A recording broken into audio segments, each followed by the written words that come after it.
Welcome back to the Change Physician Podcast. I'm your host, Dr. Melissa Cady, joined by my co-host, Dr. Kevin Cuccaro, with our awesome guest, Dr. Maiysha Clairborne, who's joining us from Atlanta, Georgia. Thank you so much for joining us today. Thank you so much for having me. I'm excited. I'm really excited to be on today. Wonderful. Well, we always want to start at the beginning of someone's story, and especially with the Change Physician. When it came to going into medicine, what was your reason for even thinking about going into medicine? Well, it's an interesting thing. People that I've talked to when I interview people, they always have some kind of story that's inspiring. But for me, it was an 8th grade writing assignment, and it was very random. Actually, we were assigned to write to colleges, and I wrote Emory University. And as I was looking through, I was looking at cities that I was a very logical kid that were far enough away so that maybe my mom couldn't come every weekend, but close enough that if I really need to get home, I could. And Atlanta landed right in front of me. And I saw Emory School of Medicine, and I thought, medical school. And and the name just sounded good, Emory School of Medicine. Mm-hmm. And so I decided to write Emory. Now, at the time, that wasn't the moment for me. I just thought, I'm going to write this letter. This was an assignment, but guess what? They wrote me back. And I thought to myself, well, then I guess I'm going to medical school. Now, I didn't go to Emory Medical School. I ended up going to Emory undergrad, but that was like that moment. It was just a decision. Now, the other part of this is my mom is a retired dentist and my dad's a retired doctor. So that may have had a little influence. The subconscious, yeah. That's what it's all about. Yeah. So you went into undergrad at Emory and you kind of decided within that time frame for sure you were applying to medical school. Assuming you went straight into medical school, and tell us, how that path laid out for you and deciding on a specialty.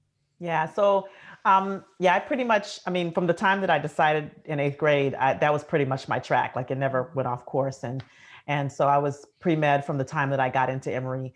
And I actually, during my first year, I believe it was between my first and second year of medical school, I met a physician, a family medicine physician out I'm in Atlanta, Georgia, for those who don't know, out in Douglasville, which is just west of Atlanta. And I followed him. I sort of shadowed him for the summer. And it was just the most amazing experience. Like he was a full spectrum family doc. So that means he was doing procedures in the office. He was delivering babies. He was, it was like really a variety. It was fun. And that was the moment that I decided family medicine was probably going to be the specialty for me, specifically because I know I get bored easily. And as evidenced by, I'm on my 3rd career now. And so I thought, well, if I went into a specialty that just did one thing, I'd get bored super fast. So that's how I ended up in family medicine.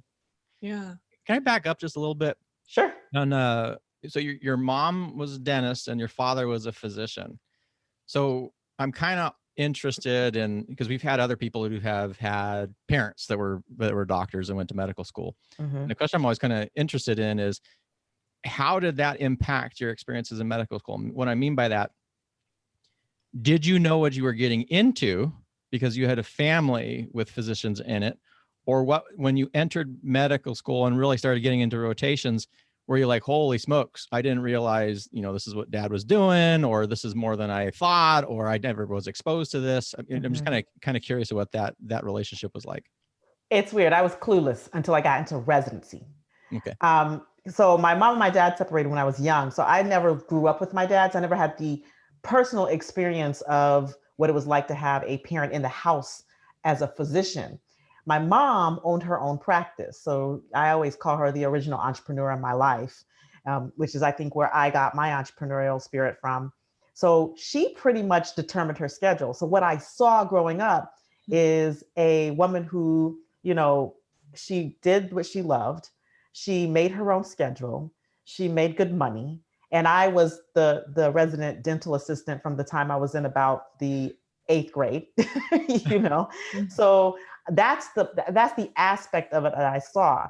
Meanwhile, I knew peripherally that my dad, he did, after residency, he did National Health Service Corps on an Indian reservation in Tahlequah, Oklahoma. So I knew he was working hard, but it wasn't until I got into residency that we had the conversation of how hard he was actually working. Wow. When I was having the conversation with him, like, what did I get myself into? He was like, oh yeah. Like, he couldn't say anything before. Wow. Yeah, sometimes you don't really know it till you're in it. And I guess, what are some of the things that, beyond just kind of that realization there, was there anything about medicine in general, aside from just the residency rigor, is there anything that surprised you that you didn't really expect about the life of medicine? I think it was, for me, how constricting it was. You see, I'm my trained specialty is family medicine, but I've always been interested in integrative medicine. Like, that was sort of my specialty outside of my specialty once I graduated from residency. But I got interested in that way before I even started going to medical school even. And so I went to Morehouse School of Medicine. They sort of empowered that type of creativity and that type of exploration. And luckily, my residency, the my mentor, he did as well. But in general, it wasn't a practice to encourage things outside of the traditional. And so I found it very constraining and constricting, especially these short 15-minute visits where you couldn't really get to know the patient and really converse about what's going on with them. And that was sort of what I had seen when I shadowed the family doc before. I mean, he had his own practice, so he could pretty much run it how he wanted, that he got to sit down with and connect with. And that inability to do that is what I think surprised me the most, how constricting and constraining it was. Yeah, I like that whole constrictive kind of description, because I think there's something to say about allowing the growth of not just an individual. And you think of that as, for a child and raising a child, like trying to, understand your child and what their strengths are and whatnot. But the rigidity of just like training in medicine, and how there is this whole, like, if you are a round peg or if you're a square peg and there's a round hole, like it's like there's no in between. It just seems like you have to follow this path. You get on the treadmill of training, and you kind of lose sense of paying attention to you and who you are and what makes you thrive, and instead just keep doing what's expected of you. The next question would be this integrative interest. When did that peak or combine into your traditional training? At what point did you kind of like layer that in? The truth is, I started layering it in medical school. Right. I was one of those weird people who I read traditional Chinese medicine texts alongside of our texts. I was very, very regimented in the way I studied. And I was so into the like traditional Chinese medicine and the integrative aspect and the yoga and the meditation that I just made it integrate into what I was doing to make sure that it made sense for me to do it that way. And so formally, though, after I got out of residency, almost immediately I started training in acupuncture formally, and training in integrative modalities like herbal and functional medicine. And a lot of that, I came out in 2004. So it was like right around the time when Andrew Weil was just starting his integrative medicine fellowship. And I didn't go into that fellowship. It was $40,000 and I was straight out of residency. So I was like, I'll pass. But I did do several different programs, and it happened almost immediately. And I ended up starting my integrative medicine practice pretty soon. Well, the first one that failed pretty soon after residency. And then the second one that was successful in 2007. Wow. So when you left residency, then did you go on and were you independent? Did you try to open up your own practice, or did you go into a practice? And yeah, I never signed a contract to go into a practice, because I knew that if I did that, then I would get sucked in. Sucked in by the money, sucked in by, I'm comfortable. and then I'm going to have a family, and then it's going to be 10 years down the line, and where did my life go? Like, I just had the foresight to know that could happen to me. And part of it was that I had seen my senior residents as a younger resident go out and sign these contracts and hate what they were doing. And I was just like, that's not going to be me. So I need to explore what it is that I want to do. And when I discovered the lovely locum tenens, it was my opportunity to do that. And that's what I did. I did locums for the first 3 or 4 years while I explored, and then for the next 5 years while I built my practice. Wow. I think that's a really good point, and I hope the listeners really focus in on that, because you don't think your perception is going to change, but sort of like when we were talking about you go into medical school, you don't know what you're expecting, right? You don't know what to expect until you get in there. And the same thing with practice. You're like, well, that won't happen to me. I can sign it and I'll just maintain everything.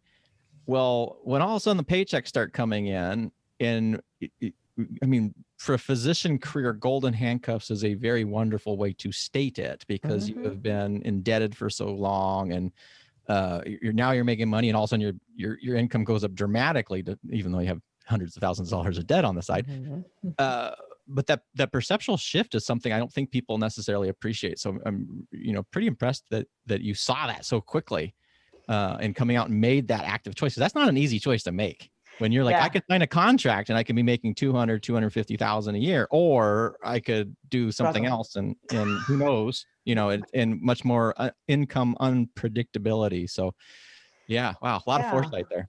Well, I want to just, say there was something else that played into that, and it was my experience in residency. I came to my second year of residency. I came to face with a major depressive episode and near suicidality. And I think that woke me up. I tell this when I do my talks, like in conferences and whatnot. I often tell the story that, when I was in my second year, there was a night, and I had the, when they say means, motive, and opportunity, I had the pills, and I was post-call, so I was already tired, and I quit life. And luckily, I didn't follow through. I had the pause enough to pick up the phone. But it was like one of those moments where you wake up and you're like, yeah, I'm not going to be able to thrive in a traditional model. Like, I have to do something different. And I think that stuck with me, and that informed a lot of my choices.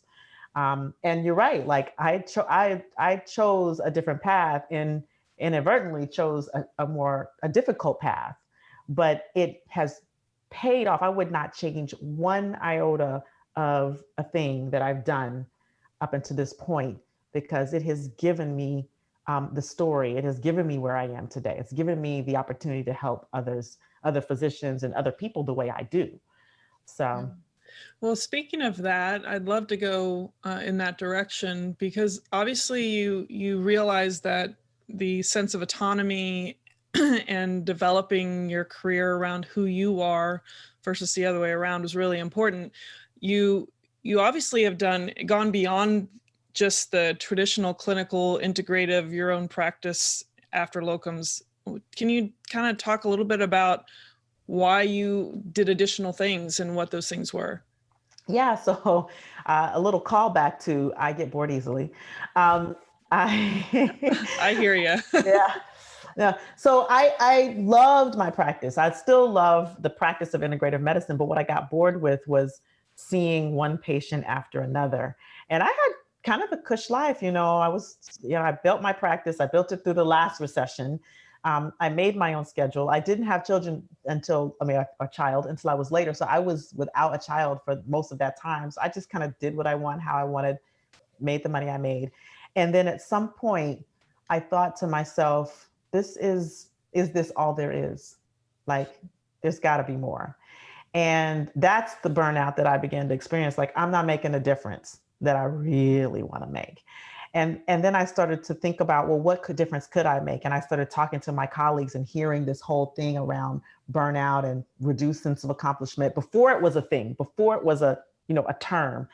And I thought, well, maybe that's what I can do. Like, for every patient one patient that I help, For every one doctor that I help thousands of patients. And that was like the first time that it came to me that I could go and coach doctors in the realm of burnout. And then it kind of got, it just kind of morphed from there.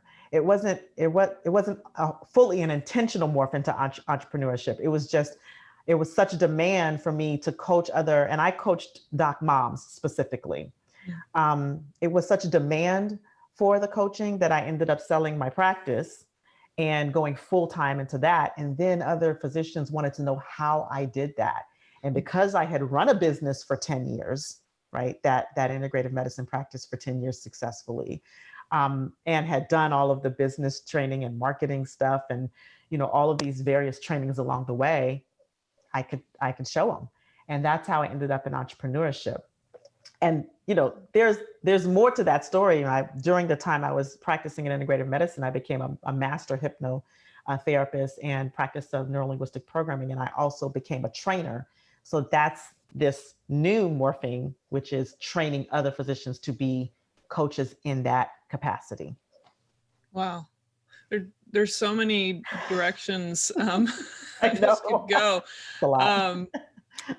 I'm curious, and I think this is something that I'll speak for myself too, but I think as physicians, when you shift from something you've been trained to do into a realm that maybe there's like a little voice in your head that makes you think, who am I to do this? Or maybe you just kind of keep yourself small because of concerns about, maybe these subconscious thoughts about how, you may not do it perfectly, or what are people going to think, or all of those things. Is there anything like for physicians listening that maybe would be helpful for them for reframing how, when you go through that shift? Because I'm sure, and I'm assuming you had some moments of like having to train yourself in a different way of how you think about yourself so you could do these great things without, basically keeping yourself small.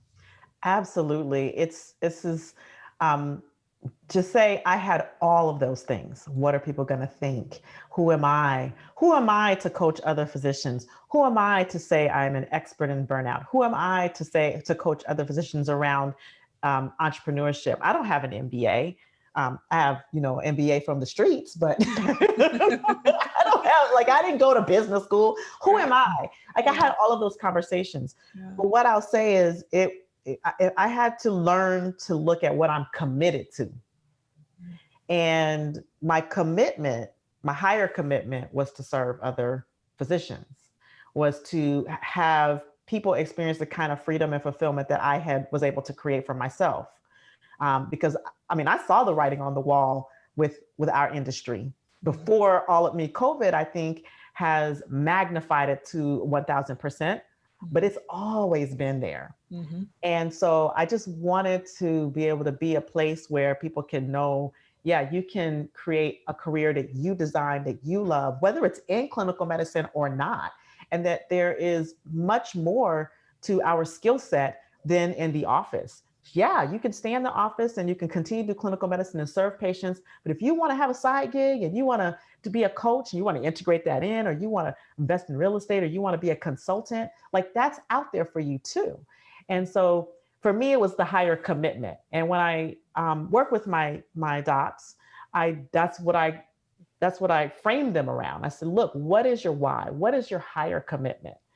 Because that's what pulls you along. And for me, the other big commitment was I'm a single mom. So to be able to be there for my son 100%.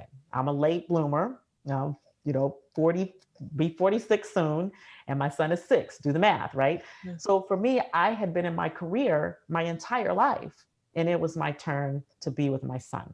And that was the other big commitment, is freedom. Yeah. Yeah. Kevin, did you have, Keep going. I can go again. Okay. So how did you market yourself to other physicians, or, I'm sure, I don't know, that I would almost think that there's a moment where you think, asking your physicians to pay you, how did you kind of market and figure out what to charge? Like, how'd you do that? Well, I had training once again. I basically I set up what's called a funnel. I do what's called attraction marketing. I don't chase clients. I let them come to me because what I know about us is that we don't like to be told nothing. Don't tell me I need, when I first started coaching, people, docs were like, what the hell is coaching? Like, what is that anyway? I don't need no coach, Yes. But then I did advertising. I did social media advertising, but that's what we do as a business. You advertise. And then I allowed physicians who heard my message and related to me to come to me. And some people followed my blog for a while before they ever booked a call with me. And I do complimentary discovery calls so that people can see if I'm a right fit. Because once again, I don't chase clients and I don't take everyone. We have to be a good fit because that's how you get the best results. That's that trust and that rapport. So that's basically how I did it. Marketing, advertising, attraction. I call it attraction advertising, letting them come to me. Yeah. Yeah. So I'm assuming, just like you said, social media, like Facebook and Facebook, some YouTube, some LinkedIn. I'm on all platforms. I think primarily most of my clients come to me from Facebook, and I do Facebook ads. And I'm in a lot of groups, and at this point, a lot of people kind of know what I do, so I do get some referral as well. Interesting. Kevin, any other questions? Well, I'd be just kind of interested in hearing, since with physician coaching, what do you feel is the number one question that they're coming in with? Like, what is it, the number one struggle you see with the majority of physicians that you've worked with? What does that tend to be? Well, so because I'm a business coach, the number one thing is I have an idea. Is it valid? Will people pay? And how do I get started? Yeah. And the biggest, I always say 80% mindset, the biggest barrier that the hurdle that people have to get over in order to really launch is in their mind. It's like that, knowing that, and I validate the idea. If the idea is bad, I'm going to tell them, well, maybe we should think of it this way. I'm not going to be like, your idea sucks, but maybe we should think of it this way, or what else could we think of? But if the idea is good, which most of the docs who come in and talk to me, they got some great ideas, then they need to know, though, that their idea is a valid, their business idea is valid. It's marketable. It can be profitable. And once they can get that idea, and the rest is just logistics. So I'm assuming some of that's, oh, sorry, Kevin, were you about? Go ahead. I'm just rolling today. So I'm assuming NLP is the neurolinguistic programming. I'm not an expert of that at all. It's just like a basic description. Can you just explain what that is for those that haven't heard that? Absolutely. So NLP, or neurolinguistic programming, it's like a methodology and a set of tools and processes that allows you to understand the unconscious mind, understand what's behind the curtain, how you think, why you do the things you do, why you behave the way you do, and why people respond to you. And when you can understand that and remove a lot of the cobwebs of negative thought and limiting decisions at their root cause, then you can be free to take action in the way you want, whether it's in your relationships, in your job, starting a new business. So it's basically moves the obstacles, the internal obstacles, out of the way of you performing at your highest level. And it gives you new tools for communication in a way that lowers resistance in others and has you be very clear and intentional in the way you use your language so that you can produce these new results in your life. So you guys, most people out there might have heard of Tony Robbins. Mm-hmm. That's the basis of his work, but he does it differently. He's been trained in NLP, and so have I. And we just use it differently. In fact, we were trained by the same trainer. Except he never got certified because he got kicked out of his certification.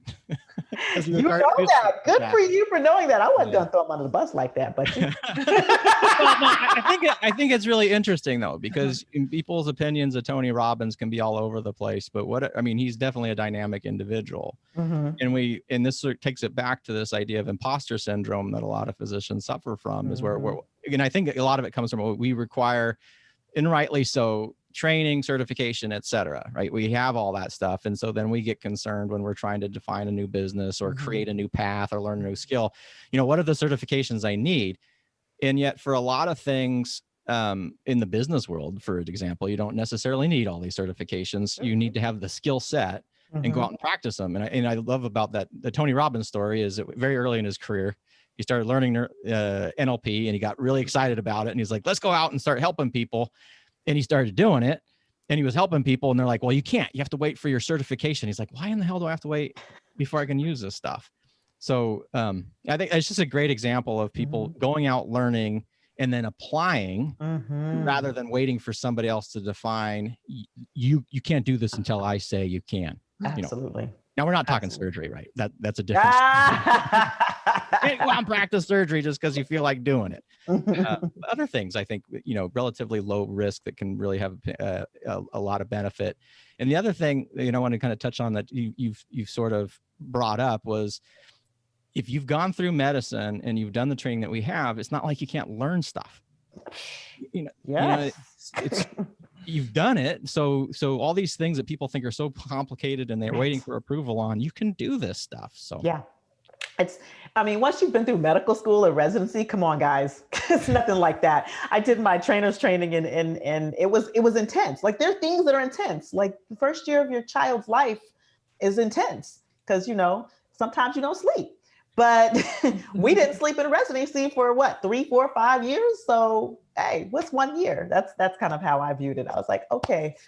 When I had my son who didn't sleep through the night until he was 15 months, I thought, okay, I can go a year without sleep. I did this for 3 years. I got this. That's what we said. Because we had our kids during residency, and I'm like, yeah. And we had actually first when I was an anesthesia CA once, we're just finishing our internship. And I remember thinking, this is just internship, except it's just Q1 call. That's all. That's all it is. I love it. Q1 call. I love it. That's exactly what it is. Oh man. And you might be able to share if you have a partner, as parents, and you might be able to call it Q2 if you take turns. So right, might not be quite as bad. Then you're scheduling your calls around the nights that you're on. That was the hard part, Oh man. Yeah. Wow. Yeah, that's tough. Well, Maiysha, do you mind letting people know where they can find you if they want to just, eavesdrop on what you're saying out there or connect with you to maybe get some help or coaching? Yeah, absolutely. So physicians who are, basically, I'm going to give you the central page, and then that's going to direct you from where you want to go. drmaiysha.com. So if you're interested in more entrepreneurship coaching, you can reach me from that page. If you're interested in more of the mind remapping, or even if you think, hey, I want to learn this NLP stuff, I do have a course coming up in the winter. We just opened registration. So if you're interested in that, you can reach me through drmaiysha.com, both businesses. And on social media, everything is / Dr. Maiysha. So facebook.com / Dr. Maiysha, LinkedIn, Instagram. And I'm on Twitter, but I'm not really active on Twitter. YouTube, if you want to watch, I do videos all the time these days, which is interesting given that I'm an introvert. If you're an introvert, you can have a business and put yourself out there. I just want to say that. Yeah. PSA. That's a PSA for today. But yeah, Dr. Maiysha. Yeah, it's interesting. My husband laughs at me because I'm more of an introvert than, he's definitely an extrovert, but he's always astounded. Like I'm the one that once a video camera turns on and I have something to say and I feel like compelled to share it with the world. It's he's like, who are you? Right. You're just like this other person that emanates from the video camera. But yeah, that people shouldn't be afraid of it. It is awkward at first, looking at an inanimate object. But then you get used to it and you just kind of forget it. You just be yourself and believe in what your higher purpose is, and it's a lot easier. So, well, that's why I love podcasting, because we get to look at each other, even though it's on a computer screen. I get to, even interact with people. So, and for those who don't know, I have also a podcast, Next Level Physicians Thriving Outside the Box. So, oh, great. We'll make sure to add those links. We'll have a YouTube video version of this, cool. but of course, we have all the audio podcasts and all the Mhm. popular sites, but they can look on the YouTube video, and it'll show all your links too. Consume how you want. If you want to see my co-hosts and guests' beautiful faces, then you want to watch the video. I have a face that's built for radio, so really you should listen to me on the audio. You always say that. Yeah, look at your skin, it's so smooth and so baby soft though. It's my bad lighting that I was complaining to. I know. Well, it totally washed you out, and you look like Casper earlier. But I look like Casper on a good day. Like, I don't tan. I just turn red. I know, Mr. Lobster. But Maiysha, thank you so much for coming on today. It was an absolute pleasure to talk with you, hear your story, and it again, really some great insights early on. It was some of us that took some heavy duty learning experiences, and you learned so early on to take in control of your life and practice. So that's phenomenal. Some really good insights, really good tools and techniques, and would heavily urge people to talk with you if they have these questions about imposter syndrome and coaching. I think that's fantastic. Thank you. For everybody else out there, this is the Change Physician podcast. Make sure you join the community at thechangephysician.com. This is your host, Dr. Kevin Cuccaro, with my co-host, Dr. Melissa Cady, and our fantastic guest, Dr. Maiysha Clairborne. And until next time, stay well.